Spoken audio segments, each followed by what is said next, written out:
video I'm going to talk about this bad boy, which happens to be the latest Sony mirrorless flagship, and there's quite a chance it might convince me to switch to it from my Sony A7S Mark II. I'm talking about the 61 megapixel full-frame mirrorless camera with 15 stops of dynamic range, 5 axis in-body image stabilization, and 567 face detection autofocus points. Yes guys, you got it, it is the Sony A7R Mark IV.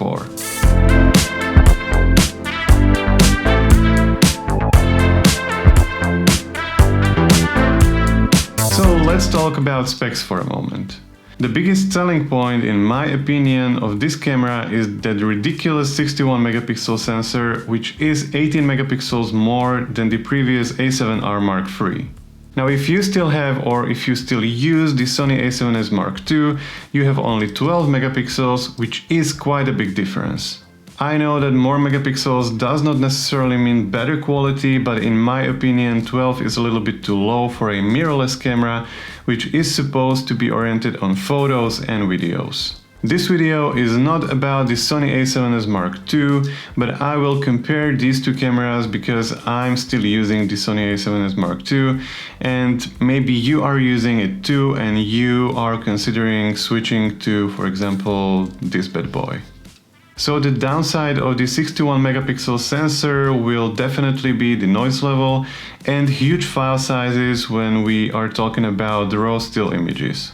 You can, however, use this camera in Super 35 mode or APS-C mode, and you will use only 26 megapixels of the sensor, which will definitely reduce the file size of your images. Next huge selling point of this camera, in my opinion, is the autofocus. The A7R Mark IV has 567 face detection autofocus points, which is, I believe, 168 points more than the previous A7R III. That means that this camera has the best autofocus Sony can offer right now. Tracking people, for example, works like a magic with this camera because of the eye autofocus, and all you need to do now is just to focus on your shot, focus on your exposure and composition. This is especially handy for wedding filmmakers and photographers, and for all kinds of run and gun video and photo projects. Now, when you combine the autofocus with the continuous 10 frames per second shooting, this camera is also great for many sports photographers. Now, when it comes to video features of this camera, nothing really changed that much. We still have 4K at 30 frames per second and 1080p at 120 frames per second max, with no crop, which means you can utilize that full frame field of view with your slow motion. That's not new, however, because even the A7 Mark III can do this too. We still have the same bitrates, which could definitely be improved for the price of this camera, but I guess that we have to wait for the A7S Mark III for this to happen. However, this camera allows you to record clean 4K externally with 4:2:2 sampling. Now let's compare the image quality between the A7R Mark IV and the old A7S Mark II. I will start with the 4K video, and I will use the same lens on both of these cameras, which is the Sony 16-35 f4, and I will also use the same picture profile on both of these cameras, which is the Cine 2 with S-Gamma 3 Cine. I know that this camera can shoot HLG 1 and 2 and 3, but for the purpose of comparing these two cameras, I would like to stick with the same picture profile on both of these cameras.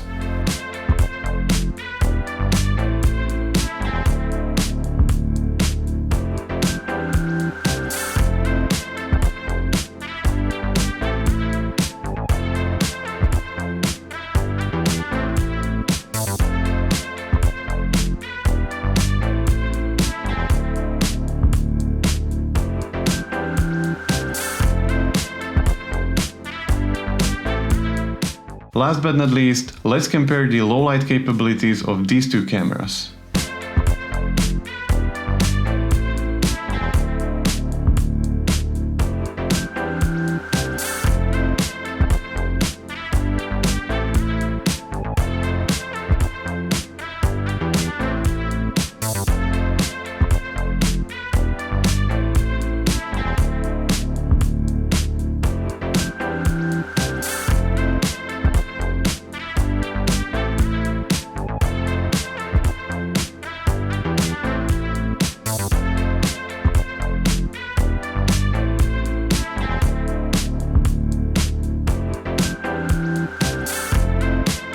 Now let's take a look at the outside of this camera. Well, it's a little bit bigger than the previous version, and it's definitely bigger than the Sony A7S Mark II. Specifically, the grip is bigger, but it does not make the camera noticeably heavier. It suits my hand really well, and to be honest, I like it even more than I like my Sony A7S Mark II or the Sony A7 Mark III. Unfortunately, we still do not have a flip-out screen, so this is definitely not a vlogger-friendly camera.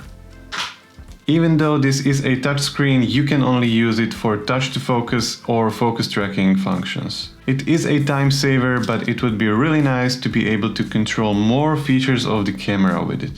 Now, some changes can be also noticed on the side of this camera where ports are located. The covers are of higher quality now, and they made it like some kind of doors, and they are not swinging like crazy on the side of your camera, and they are definitely not getting in your way anymore. As for the ports, you can find here the 3.5mm headphone jack, the microphone input, micro HDMI, then there is the micro USB and the USB Type-C port. So as you can see, you will have no connectivity issues at all with this camera. On the other side of the camera there are the SD card slots. They changed the opening mechanism of the cover a little bit too, so now you have to slide to open, and you are not using a dedicated button or slider on the side of the camera. Good thing is that they have also changed the order of the SD card slots, so now the slot number 1 is on the top, which makes definitely more sense, at least for me. Now the buttons are almost the same as on the previous version, however they have modified the shutter speed wheel a little bit. It is now on the top of the camera and it's not integrated in the body itself anymore. There is actually one more feature that caught my attention on this camera, and this little feature is called pixel shift. I'll leave a link down below to a great explanatory video on how does this work, but it basically stitches together 16 images which will result in one massive 240 megapixel image. This is supposed to be great for architecture and landscape where you need a ton of detail in your photo. Anyway, if you want to know more about this feature, go ahead, check the link, check the video and try it for yourself. So who is this camera really made for? I believe that it's mainly made for photographers, but it has also some great video features, which you can, however, also find in other mirrorless Sony cameras. So that left me thinking if I should switch from my A7S Mark II to the A7R Mark IV. I believe that this camera is really more than enough for shooting this kind of YouTube videos and maybe also for example, wedding filmmaking. I personally think that it might be even better than the S2 because it has just stunning autofocus, which is really important for a wedding filmmaker or photographer. It might just not be that good in low light situations, but I really believe that you can get away with it. So let me know down in comments your opinion on this camera.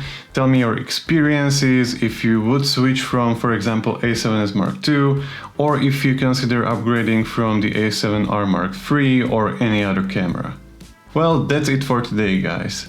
I really hope that this video was helpful for you, and if you like this video, hit that like button, subscribe to my channel, because it really makes a difference for me, and I really appreciate every single one of you subscribers out there, and I will see you in my next video. Bye!